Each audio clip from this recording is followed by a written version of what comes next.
शक्ति, मां शक्ति, मां शक्ति।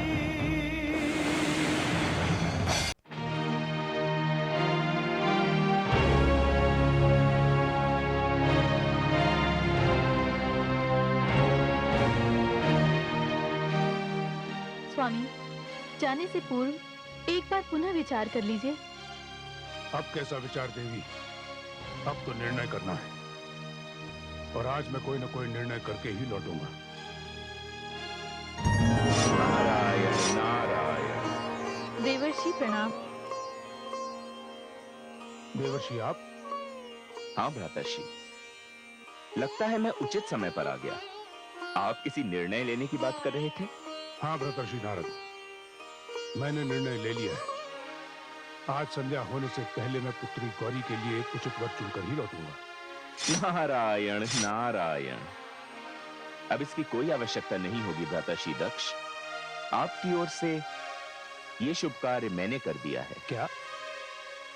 हाँ भ्राताश्री, अब तो उनके साथ केवल शुभ शकुन की परंपरा का निर्वाह करना शेष है। यदि आप उचित समझें तो मैं इसी समय आपके साथ चलता हूं। आप अपने पवित्र हाथों से अपने भावी जामाता के माथे पर तिलक करें और अपनी कन्या गौरी का वाग्दान कर दें। भ्राताश्री नारद, यदि आपने पुत्री गौरी के लिए कोई वर चुन लिया है तो बताइए, वो मेरी प्रतिष्ठा के अनुकूल है या नहीं? नारायण नारायण। भ्राताश्री दक्ष, उस वर के कारण आपकी प्रतिष्ठा में 100% वृद्धि होगी। तीनों लोक में आपकी जय जयकार होगी। लोग आपके भाग्य से ईर्ष्या करेंगे, आपके निर्णय को सराहेंगे जब आपके जामाता भगवान शिव कहलाएंगे। जिस प्रस्ताव को मैं अस्वीकार कर चुका हूं, उसी प्रस्ताव को लेकर आप मेरे पास फिर क्यों आए? यात्रा के समय ये अशुभ नाम लेकर मेरा शकुन बिगाड़िए मत, मेरा समय नष्ट मत कीजिए। देवी, मैं जा रहा हूं। रुकिए भ्राताश्री, मैं आपसे कह चुका हूं कि मैं आपकी ओर से भगवान शिव को जामाता बनाने का वचन दे चुका हूं। यह अधिकार किसने दिया आपको? भ्राताश्री, क्रोध में भी ज्ञानियों को शिष्टाचार नहीं भूलना चाहिए। जहां तक भगवान शिव को जामाता बनाने के निर्णय का प्रश्न है, यह अधिकार तो मेरा जन्म सिद्ध है। यह अधिकार मुझे उन्होंने ही दिया है जिन्होंने मेरी और आपकी रचना की है। वे हैं पिता श्री ब्रह्मा। हम दोनों एक ही पिता की संतान हैं भ्राताश्री दक्ष, और इस नाते पुत्री गौरी पर मेरा भी समान रूप से अधिकार है। नहीं नारद जी, नहीं। गौरी मेरी पुत्री है और उस पर केवल मेरा अधिकार है। और अब मैं यह जान गया कि उसके भविष्य के साथ कोई भयानक षड्यंत्र चल रहा है। लोग मेरी लाडली पुत्री को एक भिखारी के हाथों में सौंपकर उसे जीवन भर का दुख देना चाहते हैं। दुर्भाग्य तो यह है कि लोगों के इस षड्यंत्र में मेरी पुत्री भी सम्मिलित है। वो बालिका है, अबोध है, भोली है, किंतु मैं उसका पिता हूं, उसका भला बुरा जानता हूं। मैं उसे जानबूझकर ये विष नहीं पीने दूंगा। मैं ये कदापि नहीं होने दूंगा। ये आप क्या कह रहे हैं भ्राता दक्ष? आप शिव और शक्ति को मिलने से रोकना चाहते हैं? इसका अर्थ तो यही हुआ कि आप चंद्रमा से शीतलता को दूर रखना चाहते हैं, सागर से लहरों को अलग करना चाहते हैं, पुष्प से उसकी सुगंध छीनना चाहते हैं। ये संभव नहीं है भ्राताश्री दक्ष, ये संभव नहीं है। मैं आपको संसार के सामने हास्य का पात्र नहीं बनने दूंगा। भ्राताश्री, मैंने गौरी की आंखों में जो संकल्प देखा है, उससे वार्ता करके मैं जिस निर्णय पर पहुंचा हूं, उससे मुझे स्पष्ट दिखाई दे रहा है कि यदि आपने गौरी के निर्णय के विरुद्ध ये पग उठाया तो इसके परिणाम का दायित्व आप पर होगा, केवल आप पर। मैं दक्ष हूं, ब्रह्मा का पुत्र, प्रजापति दक्ष। मेरी इच्छा और मेरी शक्ति के सामने किसी की इच्छा और किसी की शक्ति नहीं चल सकती। ब्रह्मर्षि दक्ष, अपनी दुर्बल इच्छा को शक्ति का नाम न दीजिए। न जाने क्यों आपने अपनी आंखें मूंद रखी हैं। आप जिस यात्रा पर जा रहे हैं, इसका कोई परिणाम नहीं निकलेगा, क्योंकि संसार में बड़े से बड़ा सामर्थ्यवान व्यक्ति भी शिव के समान नहीं। आप जो जी चाहे कर लीजिए भ्राताश्री दक्ष, आप इस अभियान में सफल नहीं होंगे, क्योंकि शिव गौरी के हैं और गौरी शिव की। भला संसार में ऐसा कौन अभागा होगा जो दक्ष के जामाता होने के प्रस्ताव को ठुकरा देगा? अभागा तो सचमुच वही होगा जो इस प्रस्ताव को स्वीकृति देगा, क्योंकि मैं जानता हूं देवलोक, यक्षलोक, गंधर्व लोक, मानव लोक, दानव लोक, आप जहां भी जाएंगे, लोग गौरी का नाम सुनते ही श्रद्धा से हाथ जोड़कर आपके सामने खड़े हो जाएंगे। श्रद्धा से लोगों के सिर झुक जाएंगे। तभी आपको गौरी की वास्तविकता का ज्ञान होगा। ऐसा कुछ नहीं होगा नारद जी, ऐसा कुछ नहीं होगा। मैं जाते जाते आपसे केवल ये कहना चाहता हूं कि मेरे निवास स्थान पर आज के पश्चात आप कभी मत आइएगा। स्वामी, ये आप क्या कह रहे हैं? आप चुप रहिए। तो आप भी सुन लीजिए भ्राताश्री दक्ष।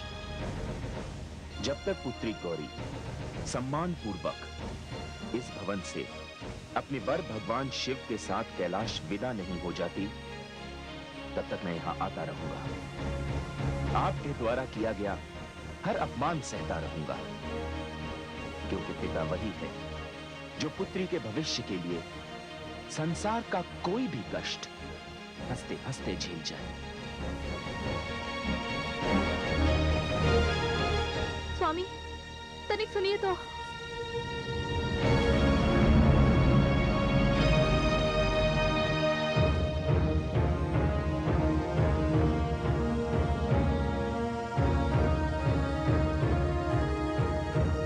चलो सारथी। नारायण नारायण। उसे तो वह अपनी दिशा की ओर ले ही जाएगा, किंतु अहंकार एक ऐसा अश्व है जो किसी भी रास्ते से नियंत्रित नहीं होता, और उस अश्व पर बैठा हुआ व्यक्ति कभी भी अपने निश्चित लक्ष्य तक नहीं पहुंच सकता। भ्राताश्री दक्ष, मुझे आपसे सहानुभूति है।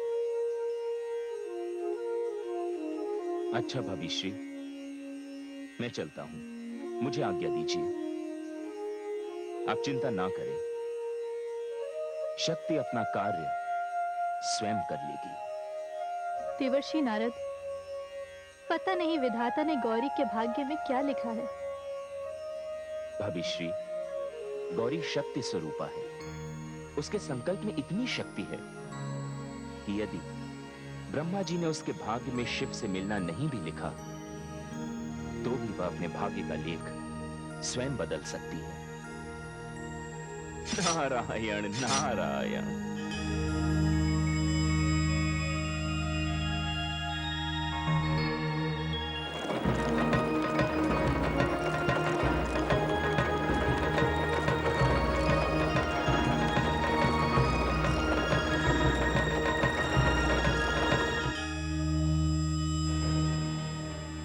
हे मां शक्ति,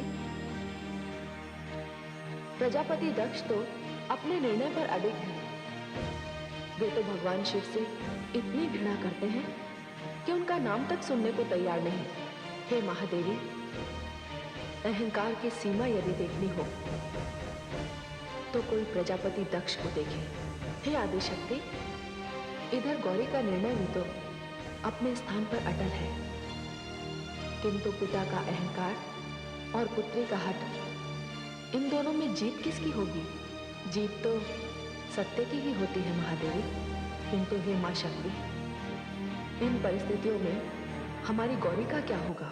हे महादेवियों, संसार में गौरी का जन्म इसी उद्देश्य से तो हुआ है कि संसार को ये बताना है कि पुरुष और प्रकृति अर्थात नारी के संबंधों की सीमा क्या होगी?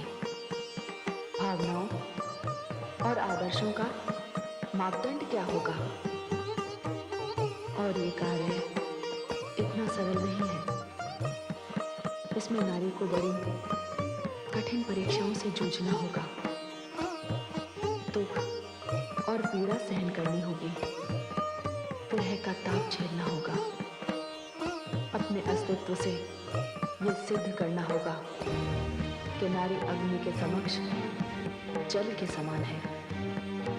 किंतु जिस प्रकार दहकती हुई अग्नि पर खौलता हुआ जल भी डाला जाए तो वो अग्नि को बुझा देता है, और यही नारी की विशेषता है।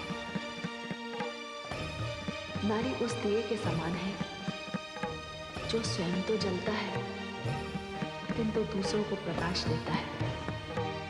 नारी वो धरती है जो सड़े गले वृक्ष को अपनी कोख में धारण करके एक नए पौधे को जन्म देती है।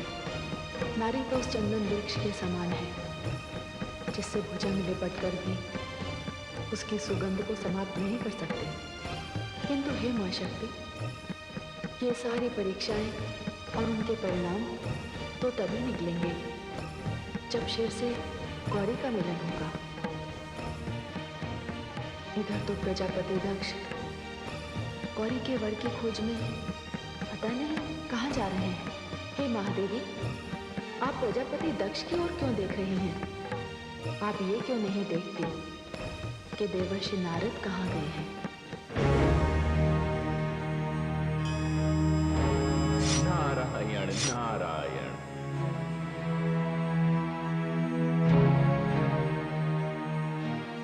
प्रणाम पिताश्री। आओ पुत्र, क्या बात है? बड़ी लंबी अवधि के पश्चात आए हो। लगता है तुम्हें अपनी भूल का ज्ञान हो गया है। मुझे अपनी भूल का ज्ञान हो गया है पिताश्री।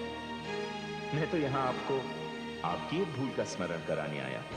ये क्या कह रहे हो तुम नारद? हाँ पिताश्री, आप मुझसे रुष्ट थे कि मैंने आपके आदेश को नहीं माना था। मैंने जो मार्ग चुना था वो वैराग्य का मार्ग था। वो बहुत ही उत्तम मार्ग है, मुझे उसका कोई पश्चाताप नहीं। किंतु जिन्हें आपने गृहस्थी के बंधन में बांधा था, भूल उनसे हुई। तुम्हारा तात्पर्य किससे है पुत्र नारद? मेरा तात्पर्य भ्राता दक्ष से। दक्ष? क्या किया है उसने? पिताश्री, मुझे लगता है कि जिस समय आपने भ्राता दक्ष की रचना की थी तब आपसे ही एक भूल हो गई थी। कौन सी भूल? पिताश्री, या तो आप उनके शरीर में हृदय रखना भूल गए, या उनके हृदय में करुणा और स्नेह रखना भूल गए। नारद, पुरुष के लिए नारी की रचना करने से पहले मैंने पुरुष के शरीर में हृदय नाम का अंग जोड़ दिया था। हृदय जो भावनाओं को, इच्छा को, स्नेह और करुणा को जन्म देता है। किंतु तुम्हारे साथ मैंने ऐसा नहीं किया। फिर भी तुम वैरागी होकर अनुरागी रहे। किंतु दक्ष के शरीर में मैं हृदय रखना नहीं भूला। हाँ पिताश्री, किंतु उस हृदय में स्नेह और करुणा के स्थान पर घृणा और अहंकार भरा हुआ है, जिसका परिणाम यह है कि वह पुत्री गौरी के साथ ऐसा अन्याय कर रहे हैं जिसे सोचकर भी मेरा मन कांप जाता है। पुत्र नारद, मैं सृष्टि की रचना में इतना व्यस्त रहा कि मैंने दक्ष की ओर ध्यान ही नहीं दिया। पुत्र, अभी तो सृष्टि का जन्म हुए थोड़ा ही समय हुआ है। अभी तो मानव शिशु समान है। अभी तो उसे बहुत कुछ सीखना है। इसमें दोष किसी का नहीं, समय का है। हां, पर मैं कदाचित ये भूल गया कि पौत्री गौरी अब विवाह योग्य हो गई है। चिंता इस बात की नहीं है पिताश्री। चिंता इस बात की है कि भ्राताश्री दक्ष पुत्री गौरी और देवादिदेव महादेव के परिणय संबंध के बीच दीवार बन रहे हैं। क्या? हाँ पिताश्री। क्या दक्ष नहीं जानता शिव की शक्ति को? वह तो महादेव शिव को भिखारी समझते हैं। क्या? उन्हें अशिष्ट और उद्दंड कहते हैं। उनके सुंदर रूप को कुरूप कहते हैं। उनका अपमान करते हो। लगता है मति भ्रष्ट हो गई है उसकी। इतना ज्ञानी है वो नहीं जानता शिव कौन है और उनका क्या स्थान है। पिताश्री, ये तो पुत्री गौरी के प्रेम का चमत्कार है कि इतना अपमान सहने के पश्चात भी महादेव देवादिदेव शांत है। यदि उन्हें क्रोध आ गया तो केवल दक्ष नहीं, सारी सृष्टि का विनाश हो जाएगा। मैं देखता हूं। पिताश्री, भ्राताश्री दक्ष तो देवलोक, यक्षलोक, गंधर्वलोक, मानवलोक, दानवलोक, इन समस्त लोकों की यात्रा पर निकल चुके हैं और उन्होंने ये निर्णय ले लिया है कि वो पुत्री गौरी के लिए वर चुनने के पश्चात ही लौटेंगे। नहीं पुत्र, मैं ऐसा नहीं होने दूंगा। पुत्र नारद, मैं तुम्हारे इस कार्य से बहुत प्रसन्न हूं। केवल हृदय होने से ही मानव में कोमल भावनाएं आ जाए, ये आवश्यक नहीं है। किंतु मैं कन्या के विषय में पुरुष को हृदयहीन नहीं होने दूंगा। पुत्र नारद, तुम मेरी ओर से जाकर भगवान शिव से प्रार्थना करो कि वो विवाह की तैयारियां करें।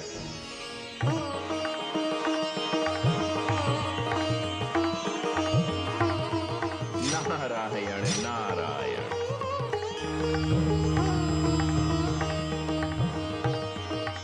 आइए आइए प्रजापति दक्ष, आइए। देवलोक में आपका स्वागत है। कहिए, हम क्या सेवा करें आपकी?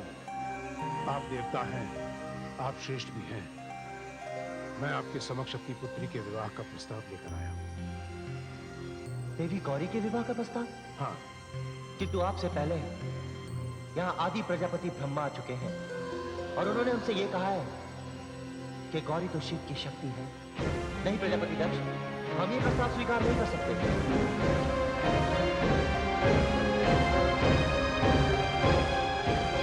नहीं प्रजापति दक्ष, नहीं, हम आपका ये प्रस्ताव स्वीकार नहीं कर सकते। वे तो हमारे लिए माता गौरी हैं, वे हमारे लिए पूजनीय हैं।